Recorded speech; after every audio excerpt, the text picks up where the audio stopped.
गोपाष्टमी का पर्व भगवान श्री कृष्ण के बाल्यकाल की एक ऐसी घटना से जुड़ा है जब उन्होंने मात्र 8 वर्ष की आयु में ही अपनी दिव्य लीला का अनूठा प्रदर्शन किया था। ये कथा गोवर्धन पूजा के ठीक बाद की है और इसमें भगवान कृष्ण ने एक नए रूप में गोपालन के देवता के रूप में अपनी पहचान स्थापित की। गोकुल और वृंदावन में गायें समृद्धि और जीवन का केंद्र थीं। गोप बालक प्रतिदिन अपनी अपनी गायों के झुंड को चराने के लिए वन में ले जाते थे। बाल कृष्ण भी बड़े ही उत्साह से गायों के साथ खेलते, उनकी रखवाली करते और बांसुरी बजाते थे। लेकिन अभी तक उन्हें औपचारिक रूप से गौ पालन का दायित्व नहीं दिया गया था। एक दिन बाल कृष्ण और बलराम ने अपनी माता यशोदा और नंद बाबा से निवेदन किया कि अब वे भी बड़े गोपालों की तरह गायों को चराने के लिए वन ले जाना चाहते हैं। उनका मन गायों के साथ दिन भर रमने के लिए व्याकुल था। माता यशोदा प्रारंभ में चिंतित हुईं। वे कृष्ण को इतना छोटा समझती थीं और उनके लिए जंगल के खतरों को लेकर आशंकित थीं।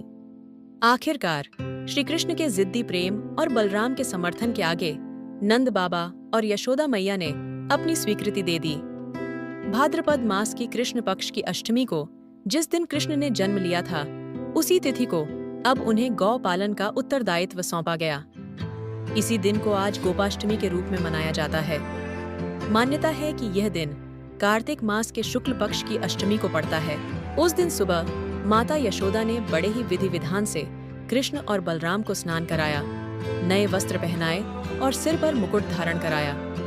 उन्होंने दोनों भाइयों के हाथ में एक एक नया गोपालन का दंड, लाठी और झोली दी।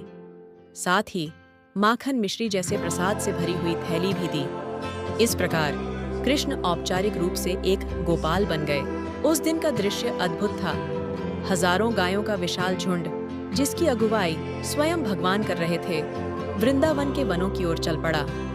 कृष्ण की बांसुरी की मधुर तान पर गायें मंत्रमुग्ध हो जातीं।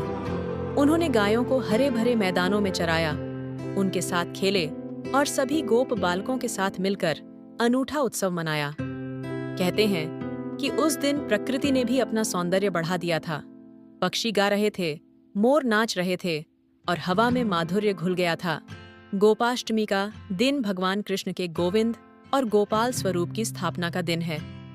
इस दिन से वे केवल यशोदा के पुत्र ही नहीं, बल्कि समस्त गौ वंश के पालनहार और समस्त जीव जगत के रक्षक बन गए। इस लीला के बाद कृष्ण ने गायों और गोप गोपियों के साथ अपने अमर प्रेम के अनेक अध्याय लिखे। आज गोपाष्टमी के दिन गायों की विशेष पूजा की जाती है। उन्हें स्नान कराकर, माला पहनाकर, मीठा चारा और भोजन खिलाकर सम्मानित किया जाता है। गाय को माता का दर्जा देकर उसकी सेवा की जाती है।